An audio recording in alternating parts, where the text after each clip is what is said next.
So this is a 17-inch MacBook Pro I got for around 10 bucks. This monstrous laptop was at the top of its class when it was released around 2007. I started wiping it down, and then it was time for the first power up.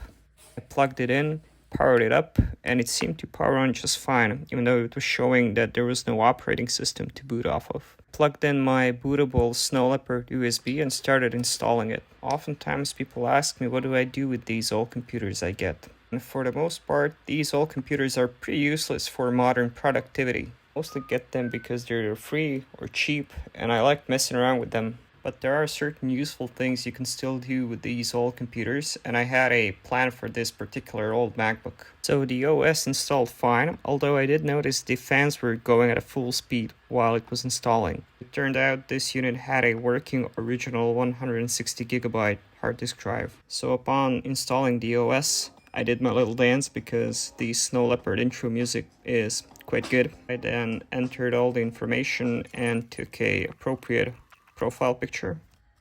I then installed a couple of updates and then started testing out all the functions. The computer seemed to be in a fully working order, but it did start to seem kind of hot to the touch. Since I planned to use this computer more extensively, I decided to open it up and to change out the thermal paste. To disassemble one of these MacBooks, you have to take out all the screws from the bottom and from the sides, and then you lift out the keyboard. After removing all the screws and also the ribbon cables from the motherboard, I got it out and saw that the thermal paste had indeed dried out. I cleaned it out using alcohol, cotton swabs, and also a toothbrush, and I also cleaned out the dust. I then reapplied some fresh thermal paste and reassembled the motherboard. Working on this laptop, I've noticed that the previous owner had replaced the optical drive with a hard disk drive, and the primary hard drive bay was empty. So again, because I wanted to give this laptop the best chance at performing, I've put in a 250GB SSD drive in the primary hard drive bay. I then reassembled the laptop, and upon powering it on, I could tell the computer was not overheating anymore, but the fans were still blowing at a full speed. So I've installed a fan control application which enabled me to control the speed of the fan manually. After setting everything up, the computer was cool and quiet. When I rebooted, I wanted to check out what was on that SSD because I haven't actually used that one before, and I was surprised to see that it had a Windows 7 installation. When I tried to boot into the Windows 7, it just crashed. But that gave me an idea to maybe install Windows 7 on this machine and make it even more useful. So I started putting the computer back together. I put in all the screws again and popped in the battery. Then proceeded to install a new OS on that SSD, and the one I decided to go with was El Capitan. Since this is the newest operating system this computer can run natively, it's going to have the best support. Also, El Capitan has a fairly modern version of GarageBand. So since I play the guitar, I actually do use GarageBand for band practice.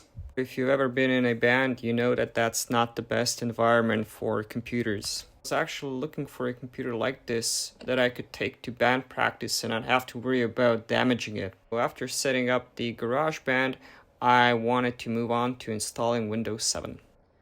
Okay, so this is pretty much all I wanted to do with the Mac installation, but one nice thing I wanted to also add to this thing was a Windows installation. And since we are running El Capitan on this machine, that means that we can actually use the Mac Boot Camp application to install Windows 7 on this machine. And Windows 7 is still, relatively useful, but there's just one issue. Because in order to install Windows using the Boot Camp installation, you have to have an optical drive.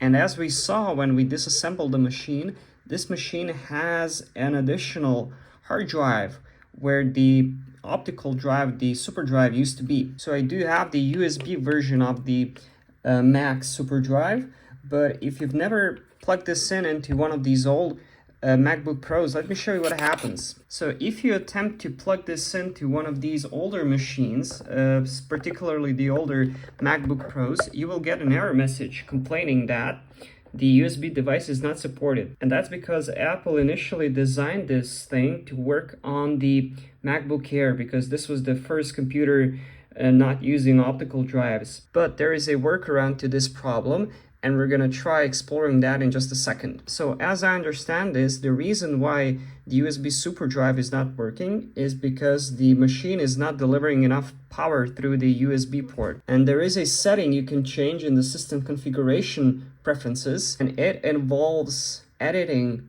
one of the system configuration plist documents. So we're gonna try doing that, and we're gonna see whether or not that allows us to connect one of the USB super drives to this old MacBook Pro. We actually have to go into the terminal application. So we're gonna search for terminal, and there is a command we can use to hopefully amend the plist file. Okay, so I'm double checking whether I typed it incorrectly. Okay, let's try it. Okay, well, at this point we should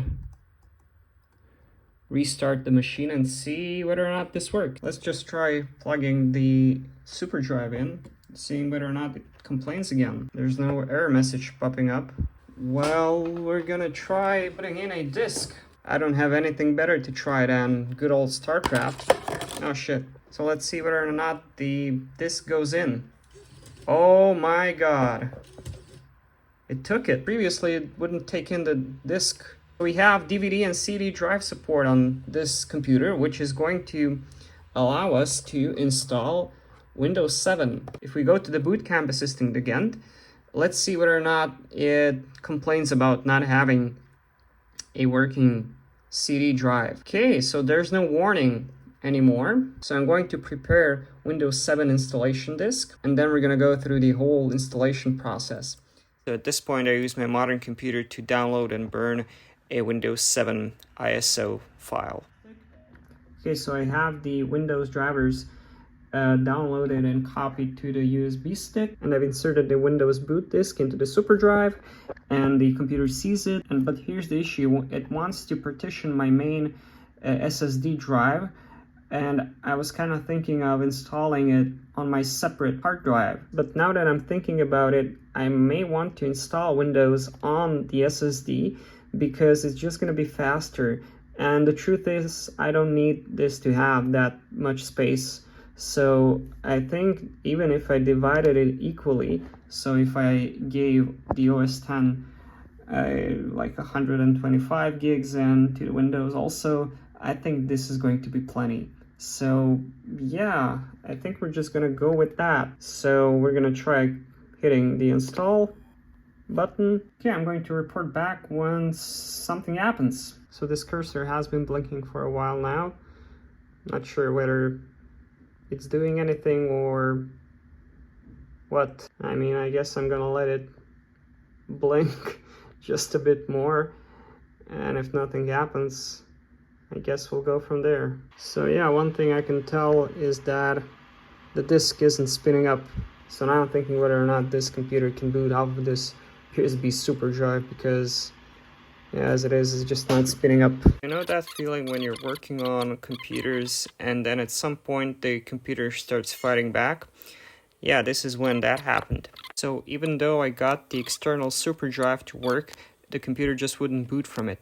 So I started doing some really sketchy stuff. I tried hooking up an internal SATA super drive from my Mac Pro, but that didn't work. I then took apart my 13-inch white MacBook to see whether or not it had a compatible super drive in it, and of course it didn't. It used a different ribbon cable connection. I thought, screw it, I'm not even going to use Apple Boot Camp.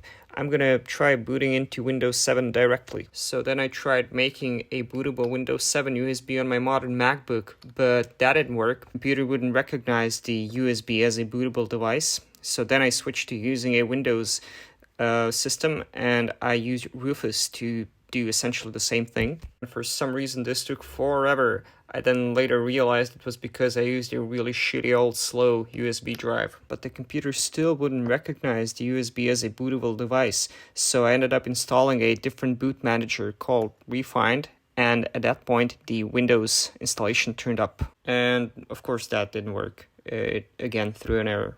So then I used my newer MacBook Air I previously installed Windows 7 on using the bootable USB without problems. And I've used this application called Disk Genius to clone the Windows 7 installation directly to the hard drive using a USB to SATA converter.